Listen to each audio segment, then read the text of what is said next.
Good afternoon, Paul Prendergast, for the third time here in Asia, straight off the G6 stage.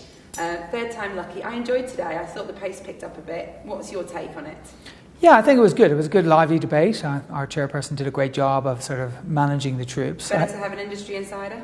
Much better, because we got more content, pushing the right buttons and actually understanding, what each of the people are actually referring to. I think it still slipped into the old trick of insource versus outsource. And, the real value that we should have been talking about is actually what's innovation. What are the outcomes that you're trying to get through this journey, be it the hybrid, insource, outsource. And some of those really are, what is analytics going to make a difference from a business perspective?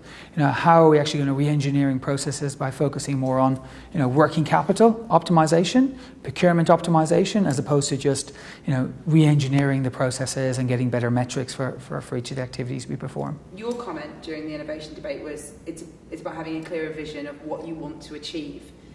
How much is that the onus on the client? Do they really need to know what they're trying to achieve? How much is the onus potentially on the provider to bring to the table what we're trying to get to? Is that where the collaboration comes in, or do you have to walk through the door knowing what you want 100%?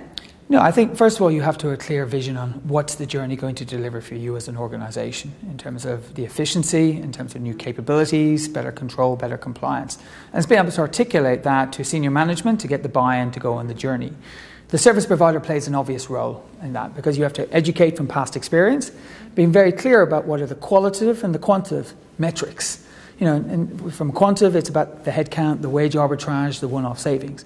But the value is also around the capability building, re-engineering the retained finance or HR or IT function, transforming the key processes, establishing a COE, and being very clear about, what can I move to a shared service, and what's the pace, the progress, and actually then wrapping around the value realization in terms of what are the key milestones and measures of success along each of those milestones. So let's cut to the chase. Are you seeing innovation? You're dealing with clients from all different models, it's fair to say.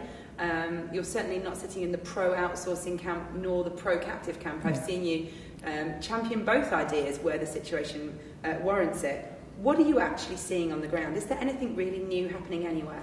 No, I think it's the same core building blocks that you need to get right. It's getting the transactions in place and re-engineering, getting the control and compliance. But it's doing that quicker, right? So that's the first innovation. So before, transitions, you talked about 9, 12, 15 months. It's actually reducing that time and getting, transitions within 3, 6, 9 months to deliver the initial business case first. Isn't that just efficiency? But it's innovation to do it quicker. All right, while remaining sure it's controlled and it's robust. The second bit then of the innovation that's coming out is actually shifting the focus from just the cost efficiency within the operation to what's the impact the shared service can make on the business through better planning and budgeting, better management reporting, better analytics, better process excellence. Then that moves activities that are non-core more away from the business, and then you're getting into then really driving the real business decisions. We've heard.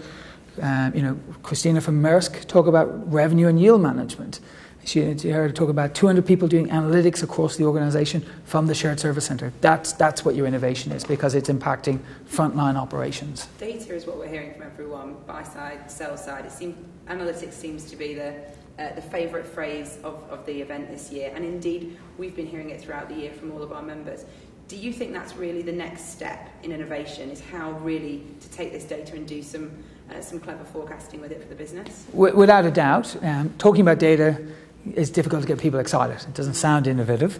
But actually that's the core foundational blocks you need to have in place. Like good data governance, good information management, an understanding of how I sort of integrate external unstructured data with my internal data to have better market intelligence, better customer understanding, and then drive out better decisions around customer product profitability to then further optimize your whole supply chain. And really that's where finance, shared service can then start to move over, and it's a multi-tower because it's becoming shared supply chain, shared service. And I think that's the real So is trend. anyone really doing this well at the moment, or have we got a long way to go on this? No, many organisations are doing this. If you look at the oil and gas companies, they've been doing this for years. But are they doing it well? Is it really innovative? Is it driving results to the bottom line that people can actually pinpoint and say, that's tangible? Yeah, yes, definitely. Can you give me an example? Today was all about examples, and there was a lot of fluff on that stage.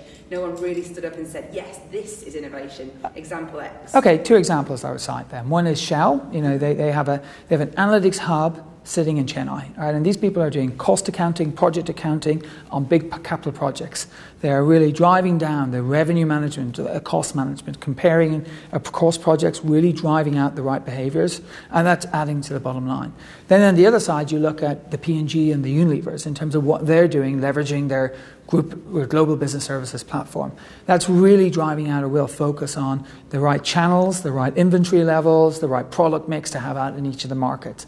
And that's been delivered from the shared service platform, that insight that's really driving that innovation, but driving that focus down at the coalface of each of the markets. Fantastic. A genuine answer, a real answer. I'm very excited. Gain share was a comment that you made towards the end of the session today, which you didn't get to expand on, and we didn't really hear anyone else talking about it. You said that you're seeing or hearing about a lot of value-based deals in the market right now. I expected gain share to come up more today, and it didn't. What is it that you're hearing on the ground or seeing? So I think it's been typically over the last 18 months more maybe the pure consulting domain, where you go in and you look at supply chain or customer or maybe inventory, and really then organizations then. Consulting partners saying, look, I can get you to this new level and I'll put some skin in the game in terms of putting fees at risk. So, it's a small step moving that into the outsourcing or the shared service business in terms of, I'm already managing your data. I'm already re-engineering your processes. Let's go and take and commit to this step change, and we'll put some of that fees at risk, and then we can share the upside. I can't cite tangible examples of what companies are doing, but it's been done. And it's more collaborative, and it forces both sides to work towards a common goal rather than the typical partner-supplier relationship. And it's something that we will definitely see a lot more of in the next 12 to 18 months to make a difference. Somebody's already sat in this chair today and said to me, it's all about money, money, money with providers. And let's look at innovation as a secondary point. That potentially could be tied into what you're saying here. Yeah. You're saying there needs to be skin in the game. If there isn't a cash incentive there, don't expect any innovation. Is that really what we're getting at here? Yeah, no, I think that's the behavioural changes have to come about. You look at the external market at the moment. There's going to be a slowdown of some form, right? So the real people who will continue to outperform the market are those people who are willing to put a measured risk and measured investment in place to get that return.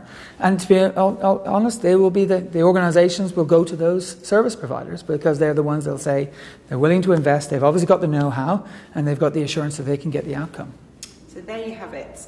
Words of wisdom from Paul as always. There is innovation out there. You've given us 2 real examples of that today. Thank you for that, because you're the first person to do that in the chair so far. But secondly, I think a really good piece of advice to our listeners, which is if you really expect innovation from your provider, make sure there's something in it for them. Yeah. You're more likely to get it. Yes.